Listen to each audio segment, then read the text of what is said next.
Minneapolis is reeling this morning after police say that a shooter opened fire on a church located on the campus of Minnesota's Annunciation Catholic School yesterday. Now, nearly 200 children were inside attending Mass during the first week of school. Police say the suspect, 23-year-old Robin Westman, opened fire through the windows of the school before turning the gun on themselves. 2 children were killed in the assault and 17 other people were injured. In the immediate aftermath of the shooting, President Trump and Vice President J.D. Vance both took to social media, each writing in part, "Please join me in praying for everyone involved, and also join all of us in prayers for the victim." However, that response from the President and Vice President, among many others in the public eye, didn't sit well with Minneapolis Mayor Jacob Frey, who said this at a news conference following the shooting. Don't just say this is about thoughts and prayers right now. These kids were literally praying. It was the first week of school. They were in a church. These are kids that should be learning with their friends. They should be playing on the playground. They should be able to go to school or church in peace without the fear or risk of violence, and their parents should have the same kind of assurance. MSNBC host and former Biden press secretary Jen Psaki echoed Mayor Frey, writing on X, "Prayer is not freaking enough. Prayers do not end school shootings. Prayers do not make parents feel safe sending their kids to school. Prayer does not bring these kids back enough with the thoughts and prayers." That dismissal of thoughts and prayers from Frey and Psaki struck a chord with CNN contributor Scott Jennings. He was not happy about it. Take a listen. I think it's wrong, frankly, to vilify or attack people of faith. You said thoughts and prayers ring hollow. I think thoughts and prayers are the most solid on days of tragedy for people who live their faith every day. And I think on a day like today, particularly in a church community, there are probably people praying harder for comfort today than they have ever prayed in their life. Meanwhile, many on the right are drawing attention to the alleged transgender identity of the shooter and an alleged connection between violence and the transgender community. Take a listen to what Fox News' Jesse Waters had to say. Just 2 years ago, another trans 20-something walked into a Christian school in Nashville with a rifle and shot 3 kids and 3 adults. They buried the manifesto and locked down the case. We've seen trans shootings in Colorado and in Maryland. They even shot up an ICE facility in Texas. And it seems like half of Antifa's trans. A couple of they-thems just got popped for firebombing Teslas. Mayor Frey had something to say about that too. Take a listen. Anybody who is using this as an opportunity to villainize our trans community or any other community out there has lost their sense of common humanity. We should not be operating out of a place of hate for anyone. We should be operating from a place of love for our kids. So a lot of different aspects of this actually to discuss.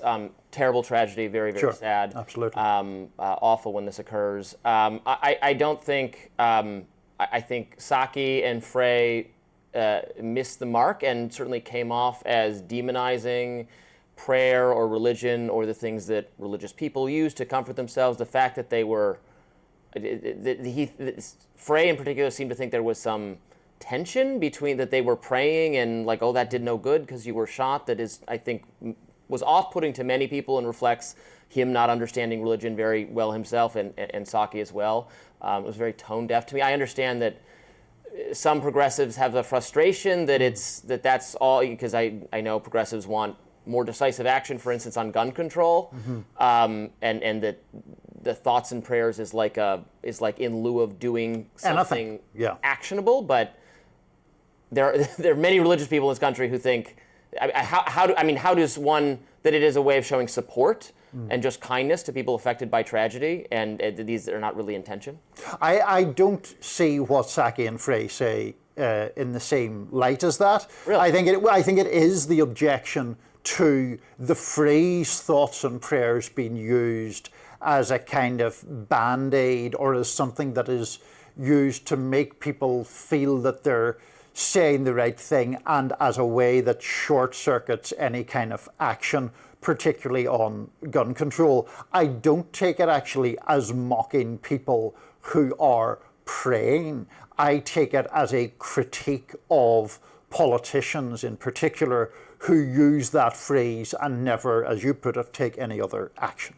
Yeah, well, what action should be taken is obviously a measure of debate. I think I'm learning that the guns were legally purchased. They were, I believe, yes. This person doesn't have any prior criminal issue, so then you have to get at what steps could have even reasonably been taken. This person is a transgender individual, previously had a male name, is biologically male, changed their name to the female name. Actually there's a lot of writings this person has that are now being made available, that are being sifted through.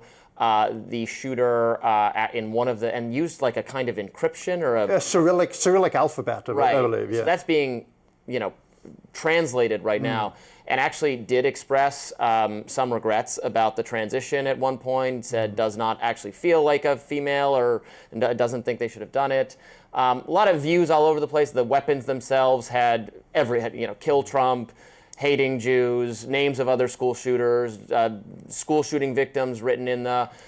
a reference to a band that one of the Columbine shooters had also referenced, all this kind of stuff. Honestly, so we're looking, motivation, ideology, and some people say, well, the New York Times or some journalistic outlet said, well, we don't know what the motivation is, and people on the right saying, what do you mean? It's obvious. They hated religion. They attacked a school they had gone to. They hate religious people. It's at least a little bit more complicated than that. Right. Honestly, in reading so far what we understand of this person's thinking, what sticks out to me is that they seek attention, really. They like their ideology is idolizing school shooters. And the kind of, from their perspective, glory and attention that gives you. That's a really hard thing to, get out of society, to tamp down that impulse. Really, I think the thing we could do that would most help that would be to not do exactly what we're doing now, and we're complicit in it. The attention and the all over the news, and this person wanted all of their thoughts to be read and to be talked about on the news and to be remembered. But I don't know how we have a... Yeah. People are interested, people want to know. I'm not for censorship, I'm not for covering up facts. Well, and also, I take the point about often shooters wanting attention, but, we just ignore people being shot dead. Like, we can't do that, obviously, so there's that element of it. Two things in relation to the trans issue. I do think it's pretty offensive, the kind of the Fox clip we played and so forth. Look, correlation is not causation, right? That is not there is no evidence that trans people are inherently more inclined toward acts of violence. We don't, that's just, it is an element that has occurred here. And I mean, your point generally is that there is a tendency at these moments to over-ascribe political or identity motivation to people whose motivations are often, I would say, incoherent. Yeah. It seems to be the case here. Absolutely agree on that. But look, if it is the case that trans people are wildly overrepresented in public gun shooting attacks, and now I don't know if this doesn't sound like, I don't know what extent this person was on medicine having to do with transitioning, if there's some commonality in antidepressants or other aspects of the treatment.